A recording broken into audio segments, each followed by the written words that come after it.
नमस्कार, आप सबों का बहुत बहुत स्वागत है हमारे यूट्यूब चैनल T20 मैथमेटिक्स पर। आज के इस वीडियो में हम परसेंटेज के कुछ वैसे टाइप के बारे में जानेंगे जो कि आपके कॉम्पिटिटिव एग्जाम में काफ़ी मात्रा में पूछा जाता है और इससे काफ़ी मात्रा में आप देखे होंगे कि क्वेश्चन, चाहे वो एसएससी, रेलवे, ग्रुप डी, कोई भी कॉम्पिटिटिव एग्जाम हो, इससे हर एक बार एक न एक क्वेश्चन रहता ही है। और ये जो हमने टाइप जो सेट किया है वो काफ़ी आसान टाइप है और देखने में आपको भले ही बहुत भारी लगेगा, लेकिन अगर मैं इसे सॉल्व करूंगा तो आप इसे समझ पाएंगे और काफ़ी आसानी से आप कॉम्पिटिटिव एग्जाम में बना पाएंगे। चलिए हम स्टार्ट करते हैं। सबसे पहला जो क्वेश्चन है उसमें कहा जा रहा है कि किसी कॉलोनी में पुरुष तथा स्त्री मतदाताओं का अनुपात 3:5 है। यदि स्त्री मतदाताओं की संख्या पुरुष से 900 अधिक हो तो उस कॉलोनी में पुरुष की संख्या कुल जनसंख्या का कितना प्रतिशत है। ये चीज़ हमें निकालने के कहा जा रहा है कि उस जो कॉलोनी है उसमें टोटल जनसंख्या का पुरुष के साथ क्या प्रतिशत है, अर्थात उसमें टोटल जनसंख्या का पुरुष कितना परसेंट है। ये चीज़ हमसे निकालने के लिए बोला जा रहा है। हालांकि इस सवाल को बनाने के लिए बहुत सारे मेथडों का हम उपयोग कर सकते हैं, लेकिन सबसे आसान जो मेथड होगा हम उनके ऊपर सबसे पहले चर्चा करते हैं। अब देखिए, हमें यहाँ जो है एम फॉर मैन और डब्ल्यू फॉर वोमेन, मतलब कि महिला या स्त्री। तो यहाँ अगर हम बोले तो पुरुष का जो हमारे पास रेशियो दिया गया है और 3 और महिला का रेशियो 5 दिया गया। अगर हम उसकी टोटल जनसंख्या अगर हम यहाँ रेशियो के माध्यम से मालूम करें तो ये हमारा हो जाएगा 5 और 3 8, मतलब कि 8 रेशियो। और यहाँ हमें निश्चित राशि जो दिया गया ये हमें चकराने के लिए दिया गया है, मतलब हमें फंसाने के लिए दिया गया है। अगर निश्चित राशि से हम बनाएंगे तो ये सवाल को हम कम से कम 3 से 4 मिनट लग जाएगा इस सवाल को सॉल्व करने में। इसलिए निश्चित राशि से हम इस सवाल को नहीं बनाएंगे। निश्चित राशि का उपयोग हम तब करते हैं जब निश्चित राशि से संबंधित ही हमसे पूछा जाता है सवाल। जैसे कि अगर हमसे यहाँ पूछता है कि उस कॉलोनी में पुरुषों की टोटल संख्या कितनी है, तब हम निश्चित राशि से बनाते। लेकिन हमें यहाँ पुरुषों की संख्या का प्रतिशत पूछा जा रहा है तो हम रेशियो के माध्यम से भी प्रतिशत निकाल सकते हैं। वो कैसे निकलेगा जरा देखिए यहाँ। तो हमारे पास टोटल जनसंख्या निकल चुका और पुरुषों का जो पुरुषों की जो संख्या उसका भी प्रतिशत हमारे पास मालूम है।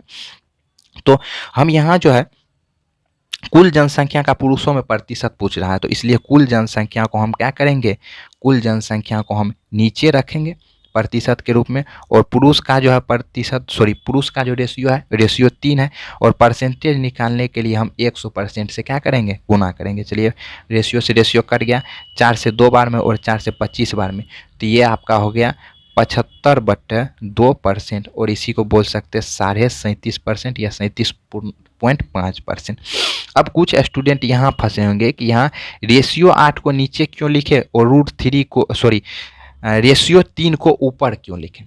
बहुत सारे स्टूडेंट के मन में ये सवाल आ रहा होगा कि ये हमने जो है रेशियो 8 को यानी टोटल जनसंख्या को नीचे क्यों लिखे और रेशियो 3 को हम ऊपर क्यों लिखें। सबसे पहले मैं आपसे एक बात पूछना चाहता हूँ। कभी कभी आपसे पूछा जाता होगा, अगर आप मैट्रिक या इंटर पास कर लिए होंगे या ग्रेजुएशन में पढ़ रहे होंगे तो बहुत सारे आपके जो बड़े भाई होंगे या जो आपके बड़े बुजुर्ग होंगे वो आपसे पूछते होंगे कि तुम्हें मैट्रिक में कितना परसेंट मार्क प्राप्त हुआ। तो आप बोलते होंगे 60% या 65 या 62। तो आपने कभी गौर किया कि ये आप किस प्रकार से निकालते हैं। या कभी कभी आप नहीं परसेंट निकाल पाते हो तो आप बोल देते होगे कि 300 मार्क प्राप्त हुआ। 300 मार्क प्राप्त हुआ तो पूछता होगा कितना परसेंट हुआ। तो जानिए, सीखिए ये किस प्रकार से निकलता है। तो मैट्रिक में कितना मार्क आया, तो इसका मतलब कि आपका मैट्रिक परीक्षा टोटल होता है कितने नंबर का, 500 नंबर का टोटल होता है। तो ये 500 को हम नीचे रखा जाता है।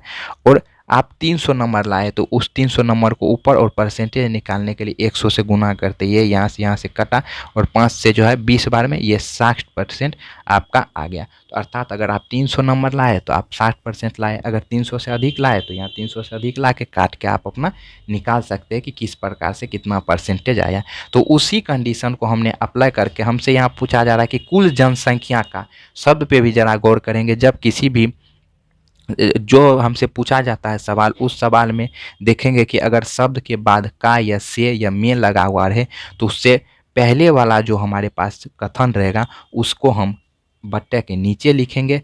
और जो भी हमसे पूछा जाएगा, ये जिसके बारे में पूछा जाएगा, जैसे कि पुरुषों की संख्या, तो पुरुषों के बारे में पूछा जा रहा है इसलिए पुरुष को ऊपर लिख के इस प्रकार से आप निकाल सकते हैं। नेक्स्ट सवाल की ओर बढ़ते हैं। अगला सवाल जो है ये आपके बहुत सारे कम्पिटिटिव एग्जाम में पूछे जा चुके हैं। देख पा रहे होंगे कि एसएससी CHSL 10+2 जिसको LDC बोला जाता है, DEO एवं PASA परीक्षा 15/11/2015 में पूछा गया था और TF नंबर ये आपका है द्वितीय पाली में पूछा गया था। देख पा रहे होंगे कि इतने बृहद पैमाने पर इन सब टाइप के सवाल पूछे जाते हैं। और अब जो आप अगर पहले सवाल से थ्योरी को सीख चुके हैं तो अब देखिए आप कितने आसानी से बना पाइएगा। पूछा जा रहा है कि एक मिश्रण में चाशनी और पानी का अनुपात, चाशनी मतलब होता है चीनी या कुछ वगैरह वगैरह, चीनी ही मान लीजिए, और पानी का अनुपात 3:1 है, तो इस मिश्रण में चाशनी की प्रतिशतता ज्ञात करने का रहा। 3 नंबर का सवाल है। सबसे पहले चाशनी और हमारे पास पानी के बारे में बोला जा रहा है। तो चाशनी का जो हमारे पास रेशियो दिया गया है वो 3 दिया गया और पानी का रेशियो 1 दिया गया। पूछा किसके बारे में जा रहा है? चाशनी के बारे में जा रहा था। चाशनी को हम क्या लिखेंगे? ऊपर। और मिश्रण टोटल देखिए, मिश्रण में लगा इसलिए टोटल से कंपेयर करेंगे तो टोटल मिश्रण हो कितना गया? 3 1 4 न होगा जी। 3 भाग चाशनी है, 1 भाग पानी है, तो मिश्रण में तो दोनों मिल जाएगा, तो अर्थात ये 4 हो जाएगा।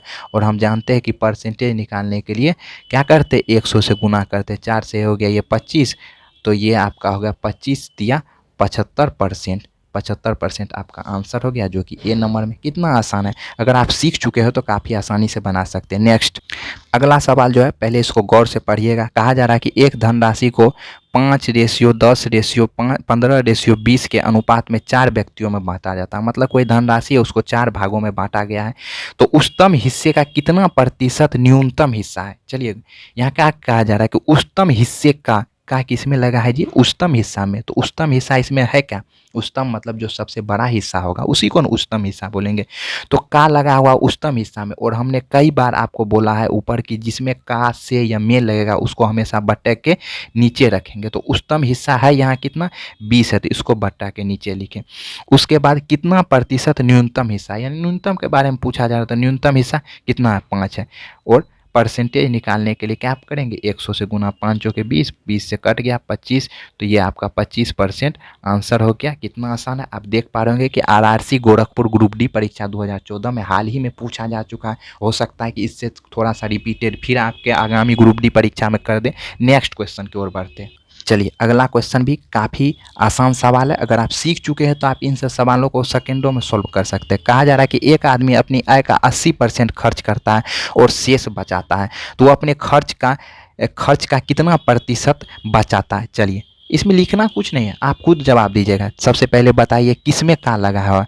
खर्च में का लगा हुआ, तो हमें खर्च का रेशियो नीचे, खर्च का जो हमारे पास रेशियो चाहिए वो नीचे चाहिए, तो खर्च का रेशियो को हमने क्या किया? नीचे लिख दिया। 80% है तो 80% लिख दिया नीचे जियो का। तो पूछा जा रहा है कि वो अपने खर्च का कितना प्रतिशत बचाता है, यानी बचत को क्या कर, जिसके बचत के बारे में पूछा जा रहा है तो बचत को ऊपर लिखेंगे।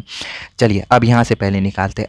आय का 80% खर्च करता है, मतलब कि उसकी आय अगर टोटल रही होगी 100, तो 80 अगर खर्च कर दिया 80%, तो 20 ही % बचता होगा ना। तो 20% बचत हो गया। सर बचत को ऊपर परसेंटेज निकालने के लिए 100 से गुना और परसेंटेज का दे देंगे। यहाँ से परसेंटेज कटा 2 से 4 बार में, 4 से ये 25 बार में, तो आपका ये 25% आंसर हो गया। चलिए तो ये इस प्रकार से आप देखें कि आज ये पहला टाइप था। परसेंटेज से इस टाइप में भी काफ़ी क्वेश्चन पूछे जाते हैं। हालांकि आपको थोड़ा सा कंसेप्ट की ज़रूरत है, उस कंसेप्ट को हमने पहले क्वेश्चन के माध्यम से समझाया। इसी तरीके से अब नेक्स्ट जो आपका वीडियो अपलोड होगा वह ये परसेंटेज के कुछ नए टाइप के बारे में अपलोड होगा, जो कि काफ़ी बृहद पैमाने पर वो भी पूछे जाते हैं। तो इसी तरीके से हमारे चैनल पर बने रहने के लिए हमारे चैनल को सब्सक्राइब कर सकते हैं, बेल आइकन को प्रेस कर सकते हैं, ताकि हम जब भी वीडियो अपलोड करें तो उसका नोटिफिकेशन जल्द से जल्द आपके पास पहुंच सके। धन्यवाद।